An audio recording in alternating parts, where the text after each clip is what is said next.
This is your pal EMD SD14R, and this is update video. Well, another update video. This will be my second attempt filming this and my fourth attempt uploading this because not gonna use this phone to make videos anymore as far as long ones are concerned because it's terrible. Um, yeah. Um, this is the newest engine I got for the ER&W roster. It's X NREX SD45T-2 number 9300, which has now been patched for the ER&W railroad. So I have two of the former NREX units. I'm in the process of locating the third one that Athearn made.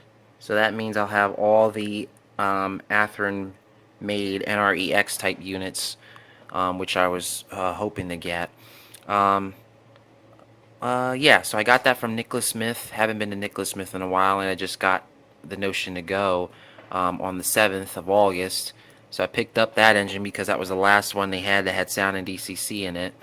I also picked up Plastic Weld, and I heard it was pretty good. I'm trying to find an alternative to Zap-A-Gap glue because, you know, both of them have fumes, but that's not as bad as the Zap-A-Gap glue.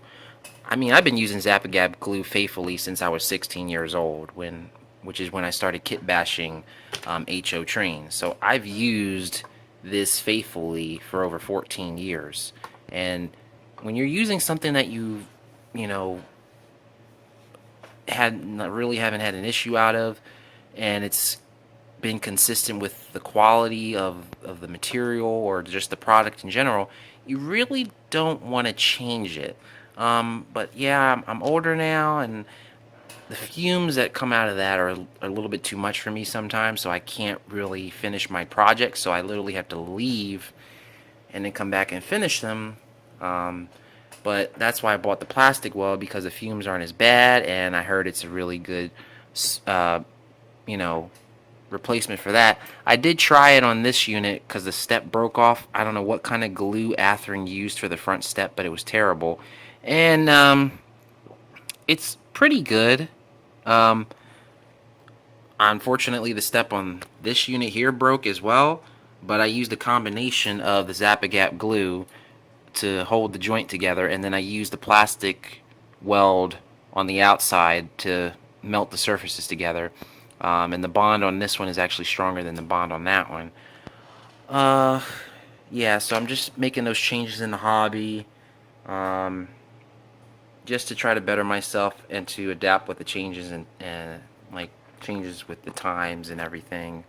I did get some couplers, so I put KD couplers on my SD9043 Max.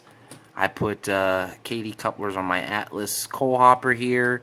I got two spare couplers left. I tried to put KD couplers on this Kato P42, and Kato says that they are KD compatible. I'm going to be honest with you guys here. I don't think they are KD compatible because the gap between the whiskers and the inside of the coupler pocket are way too big. So when you put the KD coupler in there, it's too loose in the inside, and it doesn't really stay, you know, like, it doesn't do that. It's too loose, so you wouldn't really be able to couple up to anything. So I basically had to stick with the Kato couplers because of that. The only way you'd be able to do that is if you got rid of the Kato couplers and put the KD coupler pockets or boxes in with the KD coupler. Then it would work that way.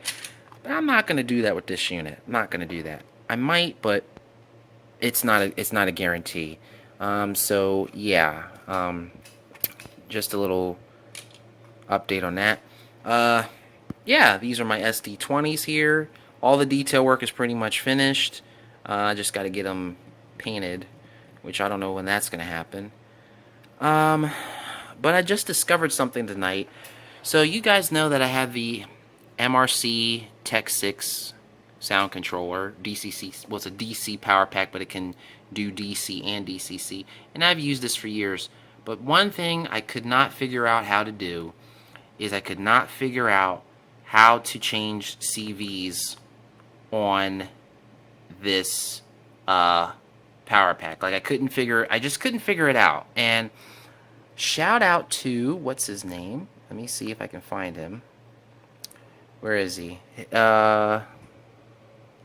What's his full name? Let me pull him up here. Sunset Island Railroad Productions. God bless you, man, because if it wasn't for your video, I would have never figured it out. I would have never figured out how to program or reprogram the CVs in my DCC locomotives. I basically given up on it because I thought I had to buy the separate controller to do it and all this other stuff, and I'm like, no, you can program it. So yeah, so shout out to Sunset Island Railroad Productions for that. I haven't checked out any other videos that he made, but I will in the future. But great how-to video. So with that said, the default horn for these SD45T-2s, and I actually went through the CVs on this, is the S3L horn. So basically, to use this power pack, you basically hit P, and then the CV, which is 120, or 120, then you hit enter, and then you enter the CV value of each horn. So after you enter 120, then you put, like if you wanted the, let's just say the K5LA, you hit 2, and then you hit enter, and then you change your horn. And you can do the same thing with the prime mover and other functions. So let me show you guys what I did with this engine. Let me just start it up for you.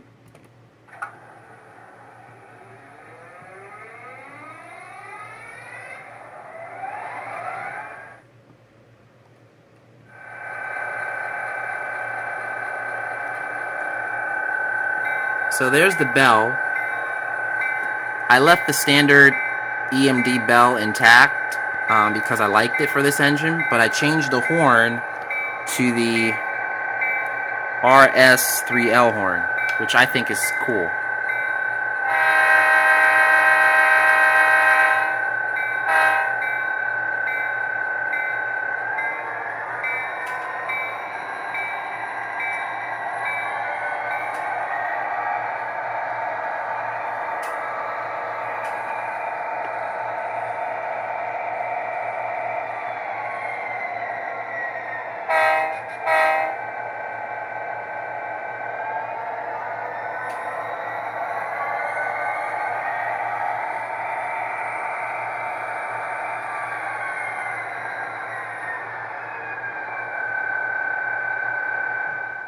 And I just muted it right there.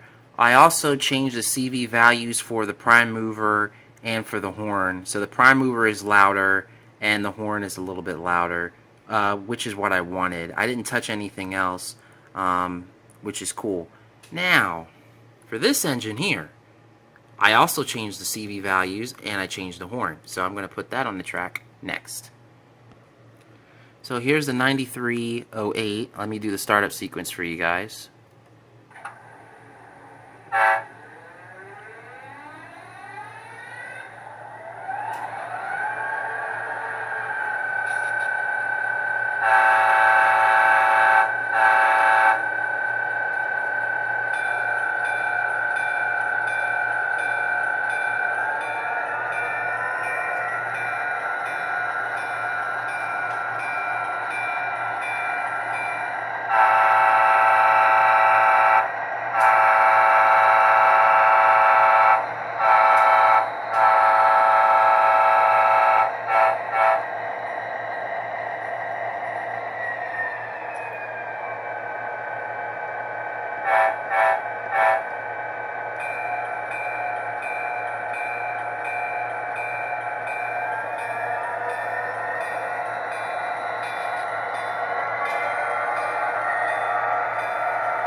So for the 9308, I chose the, let me clear that up.